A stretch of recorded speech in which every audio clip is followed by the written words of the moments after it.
السلام عليكم ورحمة الله وبركاته.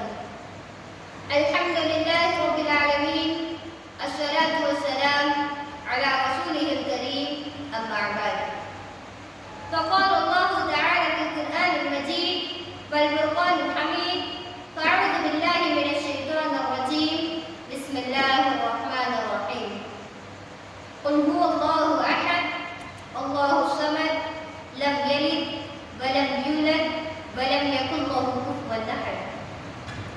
محترمہ صدر صاحبہ، مہمانان خصوصی، معزز معلمان اور میری پیارے بہنوں، آج اس پررونق محفل میں میرا موضوع سخن ہے توحید و شرک.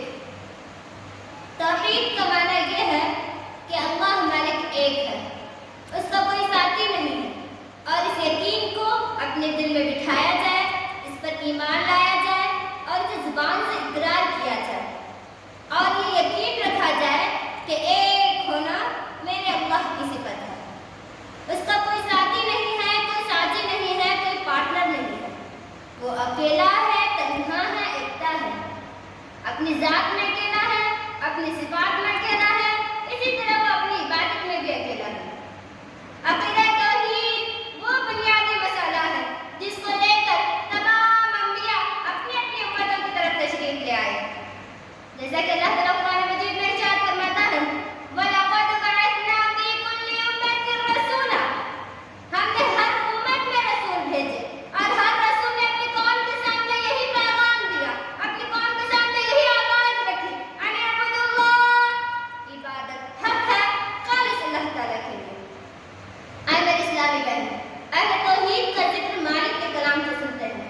مالک بیان فرماتا ہے: ان الذین قالوا ربنا اللہ.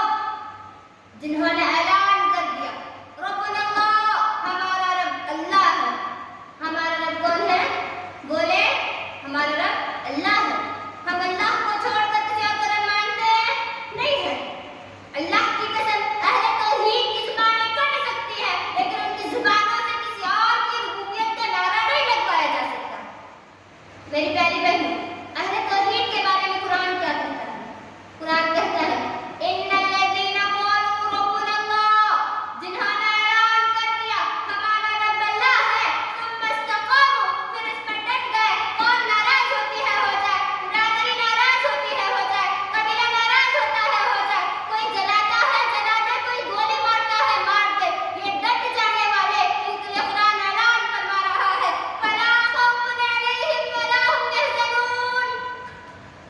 قیامت کا دن ہوگا، نہ ان پہ کوئی خوف ہوگا اور نہ ہی ان کے لیے کوئی غم ہوگا.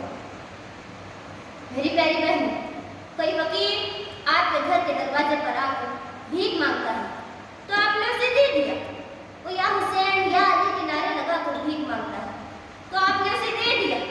کیا آپ نے اسے توحید کی دعوت دی؟ کیا آپ نے اسے اللہ کی معرفت کی دعوت دی؟ محرم کے نام پہ حلوے قبول کرنے والوں، 11ویں کی کھیر قبول کرنے والوں، اہل شرک کی مجلسوں کا کھانا اپنے گھر پر رکھ لینے والوں، بعد میں جانوروں کو پھینک دینے والوں، یہ مجرم، یہ مشرک، کیا قیامت کے دن تیرا گریباں نہیں پکڑے گا؟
ایمان جب توحید کو سمجھ جاتے ہیں تو پھر ان کی کیفیت کیا ہوتی ہے؟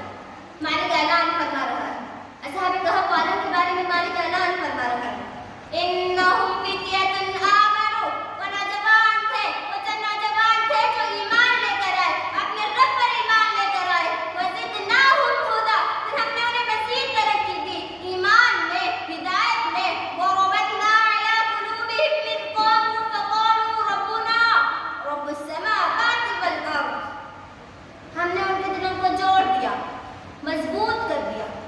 دل مضبوط اہل ایمان پہ ہوتے ہیں۔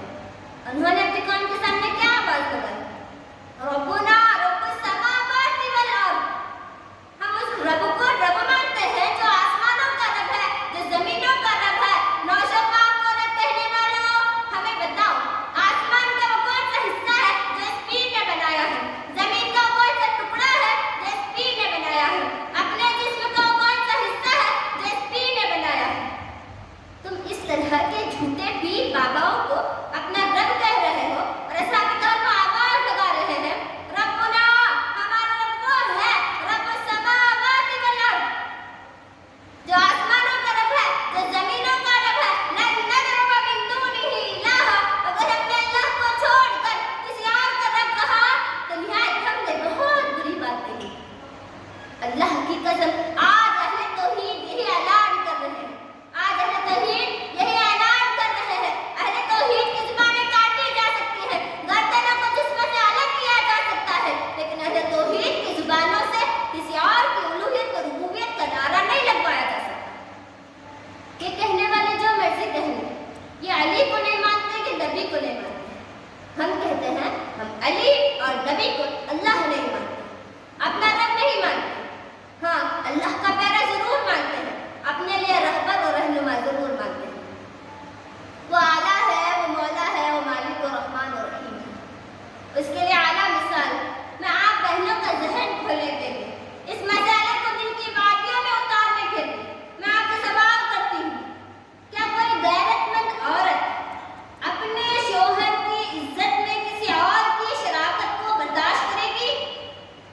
دھیان سے سنیں، کیا کوئی عورت اپنے شوہر کی عزت میں کسی اور کی شراکت کو برداشت کرے گی؟ کیا کوئی عورت اپنے شوہر کو کسی اور کے ساتھ بانٹے گی؟ جواب دیں۔ کیا آپ اپنے شوہر کے خالق و مالک و رازق ہیں؟ کیا آپ نے اپنے شوہر کو پیدا کیا ہے؟ 3 یا 4 تولے حق مہر کے بدلے آپ ان سے نکاح کر لیتی ہیں، اور آپ کی غیرت اتنی ہے کہ آپ اپنے شوہر کی عزت میں کسی اور کی شراکت کو برداشت نہیں کر سکتی، آپ اپنے شوہر کو کسی اور عورت کے ساتھ دیکھ نہیں سکتی۔ تو پھر وہ اللہ مالک جس نے اس پوری کائنات کو پیدا کیا، اے انسان تجھے پانی کی بوند سے پیدا کیا، تو پھر وہ اپنی عبادت میں کسی اور کی شراکت کو کس طرح برداشت کرے گا؟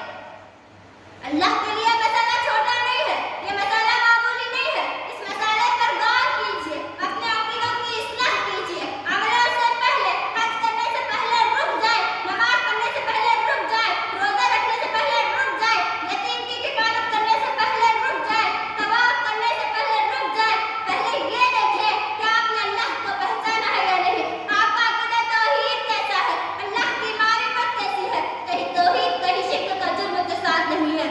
اللہ کی قسم اگر شرک کا جرم ساتھ ہوا تو